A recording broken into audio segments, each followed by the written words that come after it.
राधे राधे सभी को। So friend, आज हम देखने वाले हैं रीजनिंग के प्रीवियस ईयर्स क्वेश्चंस। और ये क्वेश्चन जो है आईबी के ACIO grade second executive exam के रहेंगे। और 18 फरवरी 2021 का ये पेपर है, फर्स्ट शिफ्ट का पेपर रहेगा। और अगर आपने इससे पहले वाली वीडियो नहीं देखी है, तकरीबन मैंने 4 या 5 वीडियो डाल चुका हूँ प्रीवियस क्वेश्चंस की। अगर आपने नहीं देखी है तो उनका मैं आई बटन पे लिंक दे दूंगा। और आप मेरे चैनल की प्लेलिस्ट में जाके आपको आईबी के नाम से प्लेलिस्ट मिल जाएगी रीजनिंग की। तो वहाँ क्लिक करेंगे, आपको 4 या 5 वीडियो मिल जाएंगी, उनको भी देख लेना। तो आपको एक कंप्लीट आइडिया मिल जाएगा जो रीजनिंग का पेपर बनता है आईबी के अंदर वो कैसा रहता है, और आप किस तरीके से प्रिपरेशन करें ताकि वो 20 के 20 क्वेश्चन आप ठीक करके आएँ और इस बारी का आईबी में अपना सिलेक्शन पक्का करें। सो चलते हैं क्वेश्चन की तरफ फ्रेंड्स। अगर आप चैनल पर नए हैं, चैनल को सब्सक्राइब कर लेना, बेल आइकन क्लिक कर लेना ताकि आपके पास सारे नोटिफिकेशन टाइम टाइम पहुँच रहे हैं हम जो भी अपडेट डालते हैं। क्वेश्चन फर्स्ट है और यहाँ पे आपको सीक्वेंस पूरा करना है। क्वेश्चन मार्क की जगह पे कौन सा लेटर्स आएंगे आपको बताना है। देखो यहाँ पे लॉजिक क्या लगा मैं आपको दिखाता हूँ। देखो डी का संबंध है जी के साथ, जी का संबंध है के साथ, के का संबंध है एन के साथ और एन का संबंध है आर के साथ। तो नेक्स्ट लेटर क्या होगा आपको बताना है। तो अगर हम डिफरेंस चेक करें, डी से जी के बीच में हमें 2 का मिलेगा। उसी प्रकार जी से के बीच में हमें डिफरेंस 3 का मिलेगा। के से एन के बीच में डिफरेंस हमें मिलेगा 2 का। और एन से आर के बीच में डिफरेंस मिलेगा 3 का। तो ये अगर अगर यहाँ पे सीक्वेंस देखोगे 2 3 2 3 का चल रहा है, यानी कि नेक्स्ट जो डिफरेंस आएगा वो 2 का आएगा। और इसके हिसाब से हमारा जो लेटर बनेगा वो यू बनेगा। ठीक है, ऑप्शन में देखोगे तो 2 ही ऑप्शन ऐसे हैं जहाँ पे यू दे रखा है। तो हम आगे चेक कर लेंगे। देखो आगे क्या बनेगा, एफ का संबंध है जे के साथ, जे का संबंध है एम के साथ, एम का संबंध है क्यू के साथ और क्यू का संबंध है टी के साथ। तो नेक्स्ट लेटर क्या होगा आपको बताना है। तो अगर आप यहाँ पे डिफरेंस चेक करने जाते हो तो आपको दिखेगा कि एफ से जे तक के बीच में डिफरेंस क्या दिखेगा आपको, 3 का दिखेगा। ठीक है, उसी प्रकार जे से एम के बीच में देखोगे तो आपको डिफरेंस 2 का मिलेगा। एम से क्यू में देखोगे तो यहाँ पे डिफरेंस कितना मिलेगा आपको, 3 का। क्यू से टी के बीच में देखोगे डिफरेंस 2 हो जाएगा। तो यानी कि नेक्स्ट जो डिफरेंस बनेगा वो 3 का बनेगा। और इसके हिसाब से आपका लेटर क्या आएगा, एक्स आएगा। और इस हिसाब से राइट आंसर क्या बनेगा, यू और एक्स। ठीक है, तो ईजी रहेगा, बस आपको लेटर्स का सिक्वेंस थोड़ा देख लेना ध्यानपूर्वक, ऐसे क्वेश्चन आराम से हो जाएंगे। और इस टाइप के क्वेश्चन आपको 1 से 2 देखने को मिल जाएंगे एग्जाम के अंदर। ठीक है, तो मैं हर क्वेश्चन सॉल्व नहीं कराऊंगा, कुछ क्वेश्चन कराऊंगा, कुछ आपको खुद करने पड़ेंगे। ठीक है, तो चलते हैं नेक्स्ट क्वेश्चन की तरफ। क्वेश्चन में सेकंड है और ये क्वेश्चन जो है वेन डायग्राम से आया हुआ है। और 2 क्वेश्चन आने की संभावना है आपके एग्जाम में वेन डायग्राम से। देखो ये वाला क्वेश्चन कैसे करना है। यहाँ पे उन्होंने कथन दे दिया गया है और कथन में बोल रहा है कोई भी आर वी नहीं है। ठीक है, कोई भी आर जो है वी नहीं है। नेक्स्ट पढ़ लो, कोई भी एल एम नहीं है, कोई भी एल क्या नहीं है, एम नहीं है। और फिर नेक्स्ट क्या बोल रहा है, कोई भी आर एल नहीं है। ठीक है, कथन के हिसाब से हमने अपना डायग्राम बना लिया है। निष्कर्ष पढ़ेंगे हम, कुछ वी एम नहीं है, कुछ वी एम नहीं है। देखो यहाँ पे कोई भी संबंध जो है अगर आप कथन में देखोगे वी और एम के बीच में कोई भी संबंध नहीं बोला गया है, तो इसलिए निष्कर्ष पहला अनुसरण नहीं करेगा। ठीक है, यानी कि पहले वाला निष्कर्ष कट जाएगा। सेकंड पढ़ लो, कोई भी एम एल नहीं है, कोई भी एम एल नहीं है। अगर आप देखोगे एम और एल के बीच में कोई संबंध है नहीं है, और हमें कथन में ही बोला गया है कोई भी एल एम नहीं है, तो इस प्रकार से कोई भी एम एल नहीं होगा। सेकंड वाला निष्कर्ष हमारा अनुसरण करेगा। थर्ड पढ़ लो, कुछ एल आर नहीं है। अगर आप देखो कुछ एल आर नहीं है, सही बात है, ना तो कोई आर एल है और ना ही कुछ एल आर होंगे।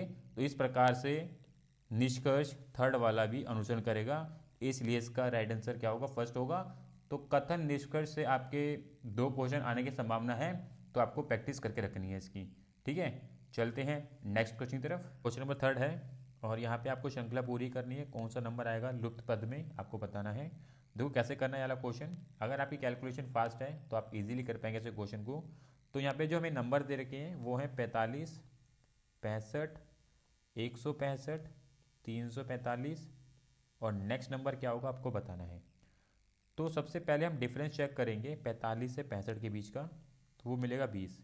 उसी प्रकार 65 से 165 के बीच में 100 का है। और 165 से 345 के बीच में डिफरेंस 180 का आएगा। नेक्स्ट हमें पता नहीं, हमें निकालना ही है। तो यहाँ से हम कुछ कह नहीं सकते हैं, इसलिए हम नेक्स्ट डिफरेंस भी चेक करेंगे और वो होगा 20 से 100 के बीच का, तो वो 80 मिलेगा, और 100 से 180 के बीच में 80 मिलेगा। तो यहाँ से हम बोल सकते हैं कि जो डिफरेंस चल रहा है वो चल रहा है 80 का। ठीक है, तो यानी कि 180 के अंदर हम 80 को ऐड कर दें तो कितना होगा 260, और इस 260 को अगर हम 345 में प्लस कर दें तो कितना मिलेगा हमें 605। तो यानी कि नंबर क्या बनेगा 605 बनेगा। तो यहाँ पे आप देख सकते हो जो डिफरेंस का लेवल है वो किस तरीके से चलता है और आपकी कैलकुलेशन कैसी होनी चाहिए ताकि आप ऐसे क्वेश्चन को 40-50 सेकंड के अंदर कर सकें। ठीक है, चलते हैं नेक्स्ट क्वेश्चन की तरफ। क्वेश्चन नंबर 4 है और यहाँ पे भी आपको श्रृंखला पूरी करनी है। जो लुप्त पद है यहाँ पे कौन सी संख्या और लेटर्स आएंगे आपको बताना है। तो आप खुद से ट्राई कर लेना ये वाला क्वेश्चन, अगर आपसे ना हो, लॉजिक ना लगे तो आप बता देना कमेंट में, तो मैं उसका आंसर आपको कमेंट में रिप्लाई कर दूंगा। ठीक है, चलते हैं क्वेश्चन नंबर 5 की तरफ। क्वेश्चन 5 है और कूट भाषा से क्वेश्चन आया हुआ है। यहाँ पे एक भाषा दे देंगे, इसका कूट लिख देंगे, तो आपको इसको डिकोड करके इस वाले का क्या कूट बन सकता है आपको बताना है। तो बहुत ईजी है, अगर आप ध्यानपूर्वक देखोगे ना, यहाँ पे अपोजिट लेटर लिए गए हैं, तो आप इजीली कर सकते हैं, कोई टफ क्वेश्चन नहीं है ये। ठीक है, चलते हैं नेक्स्ट क्वेश्चन की तरफ। क्वेश्चन नंबर 6 है और यहाँ पे आपको अकर्ती श्रृंखला पूरी करनी है। क्वेश्चन मार्क की जगह पे कौन सी अकर्ती आएगी आपको बताना है। तो बहुत इजी क्वेश्चन है, बस आपको यहाँ पे क्या फोकस देना है, यहाँ पे जो इसके अंदर बनी हुई आकृति को ध्यान में रखना है और इस आकृति में कितनी ये लाइनें हैंगी।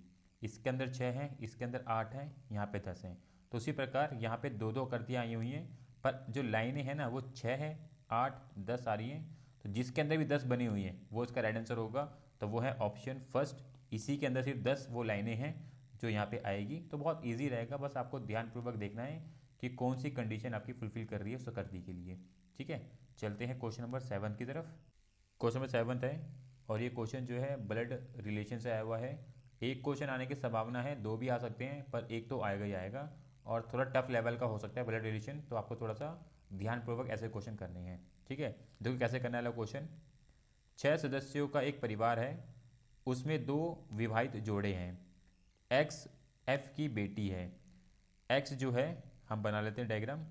एक्स जो है एफ की बेटी है, यानी कि बेटी जो है हमारी सर्कल में जाएगी, जो बेटी रहेंगी वो सर्कल में चली जाएंगी। ठीक है, तो ये ध्यान रखना है आपको, ये इसकी क्या है बेटी है और ये सर्कल में चली जाएगी। आगे क्या बोल रहा है, जिसके 2 बच्चे हैं। ठीक है, एफ जो है वाई की माँ है, एफ जो है वाई की माँ है, हम यह बना लेंगे वाई, और ये इसकी माँ है, ये सर्कल में चली जाएगी एफ, और ये इसकी क्या है माँ है, यानी कि ये दोनों इसके बच्चे हो गए। आगे पढ़ लो, वाई जो है ए का पति है, वाई जो है ए का पति है। ठीक है, यहाँ पे आ जाएगी ए और ये इसका पति है, तो ये पत्नी हो जाएगी, और वाई किस में चला जाएगा, बॉक्स में चला जाएगा, वो पति को दर्शाएगा। ठीक है, आगे पढ़ लो, जेड जो है एक्स का भतीजा है। ठीक है, जेड जो है एक्स का भतीजा है, यानी कि वो किसका बच्चा होगा, वो ए और वाई का बच्चा होगा। कौन, जेड, भतीजा है, तो इसलिए ये भी बॉक्स में चला जाएगा, लड़का है। आगे पढ़ लो, बी जो है एक्स का पति है। ठीक है, बी जो है एक्स का पति है, तो ये तो एक्स हो गया, यानी कि ये पति पत्नी हो जाएंगे, और बी क्या है, पति है एक्स का, तो ये बॉक्स में चला जाएगा। ठीक है, बॉक्स में चला जाएगा बी। आगे पढ़ लो, बी का कोई भाई बहन नहीं है। ठीक है, बी का कोई भाई बहन नहीं है, और आपको बताना है बी का एफ से क्या संबंध है। तो आपको संबंध बताना है किसके बीच में, बी का एफ के बीच में। तो अगर आप देखोगे ये इसकी बेटी हो गई, तो इसका दामाद लगेगा, यहाँ पे आप आंसर देख सकते हो। तो अगर आप ध्यानपूर्वक डायग्राम बनाओगे तो बहुत इजीली ऐसे क्वेश्चन कर पाओगे। ठीक है, टाइम कम रहेगा, तो इसको बस आपको ध्यानपूर्वक पढ़ना है, लैंग्वेज को डिकोड करते हुए अपना आंसर करना है। ठीक है, चलते हैं नेक्स्ट क्वेश्चन की तरफ। क्वेश्चन नंबर 8 है और ये भी वेन डायग्राम से आया हुआ है, कथन निष्कर्ष क्वेश्चन है, आप खुद ट्राई कर लेना, इजी क्वेश्चन रहेगा। और मैंने बोला है ना कि 2 क्वेश्चन आने की संभावना रहेगी कथन निष्कर्ष से। ठीक है, तो आप ये क्वेश्चन खुद ट्राई कर लेना। अगर आपको वीडियो ठीक लग रही है तो लाइक जरूर करते हुए चलना। ठीक है, चलते हैं नेक्स्ट क्वेश्चन की तरफ। क्वेश्चन नंबर 9 है, यहाँ पे आपको संख्या संबंध बताना है, इन संख्याओं के बीच में क्या संबंध बन रहा होगा। इसमें जो लॉजिक लगा हुआ है काफ़ी अच्छा है, अगर आप ये क्वेश्चन खुद से कर पा रहे हैं तो आपका रीजनिंग में लेवल काफ़ी अच्छा है। फिर तो देखो कैसे करने वाला क्वेश्चन, यहाँ पे हमें 7 दे रखा है, तो उन्होंने क्या करा है, जो 7 है ना, पहले हम करेंगे 7 का क्यूब और उसके बाद प्लस करेंगे 7 का स्क्वायर और प्लस करेंगे 1। जब आप ये तीनों चीज़ें कर लेंगे ना तो आपको जो नंबर मिलेगा वो कितना मिलेगा, 393। 7 का क्यूब कितना होता है, 343, ठीक है। और 7 का स्क्वायर कितना होता है, 49, प्लस 1 करोगे तो कितना मिलेगा आपको, 393।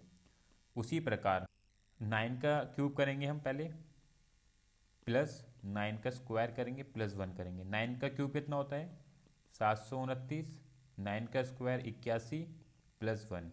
अगर आप इन सबको प्लस कर लोगे तो कितना मिलेगा आपको, 811। तो यहाँ पे जो लॉजिक लगा है वो काफ़ी हटके था, इसलिए मैंने ये करा दिया है। अगर आप खुद से कर पा रहे हैं ऐसे क्वेश्चन तो डेफिनेटली आपका रीजनिंग का लेवल काफ़ी अच्छा है, ठीक है। चलते हैं नेक्स्ट क्वेश्चन की तरफ। क्वेश्चन में 10 है और यहाँ पे आपको शब्दों का संबंध बताना है। जिस प्रकार तलवार का संबंध योद्धा के साथ है, तो क्वेश्चन मार्क की जगह पे कौन सा शब्द आएगा जिसका संबंध लेखक के साथ होगा। तो अगर आप यहाँ पे तर्क देखोगे, तलवार एक योद्धा का मुख्य हथियार होता है, तो उसी प्रकार लेखक का मुख्य हथियार होता है कलम। तो इसलिए इसका राइट आंसर क्या है, कलम है, ठीक है। तो शब्द संबंधित आपको क्वेश्चन आ सकते हैं, तो उसकी प्रैक्टिस कर लेना आप, ठीक है। चलते हैं क्वेश्चन नंबर 11 की तरफ। क्वेश्चन नंबर 11 है और इस क्वेश्चन में आपको क्रम व्यवस्थित करके देना है। तो इस प्रकार का क्वेश्चन आपको देखने को मिल जाएगा, क्योंकि इससे पहले वाली वीडियो जो मैंने कराई थी उसके अंदर भी कुछ इस टाइप का क्वेश्चन देखने को मिला था। तो ईजी रहेगा, बस आपको ध्यानपूर्वक पढ़ना है ऐसे क्वेश्चनों को और आंसर करना है, ठीक है। तो आप ये क्वेश्चन खुद से ट्राई करेंगे। हम चलते हैं नेक्स्ट क्वेश्चन की तरफ। क्वेश्चन नंबर 12 है, काफ़ी अच्छा क्वेश्चन है ये, पहले आप खुद से लगा लेना, अगर आपसे ना लगे तो फिर मेरा सोल्यूशन देखना है आपको, ठीक है। देखो कैसे करने वाला क्वेश्चन। 500 ग्रामीणों में 40% व्यवसाय करते हैं और 80% नौकरी करते हैं, ठीक है। 500 ग्रामीण हैं, इनमें 40% लोग जो हैं क्या कर रहे हैं, व्यवसाय कर रहे हैं। तो 500 का 40 कितना निकलेगा हमारे पास, यहाँ से निकलाएगा 200, ठीक है। बचा कितना, 300 ग्रामीण। 300 जो ग्रामीण हैं वो क्या कर रहे हैं, 80% क्या करते हैं, नौकरी करते हैं। तो 300 का 80 कितना होगा, 240, ठीक है। आगे पढ़ लो क्वेश्चन क्या बोलता है। यदि ये सभी या तो व्यवसाय करें, अगर ये सभी व्यवसाय करें तो हमें पता है कि ये 200 हैं, या तो नौकरी करें।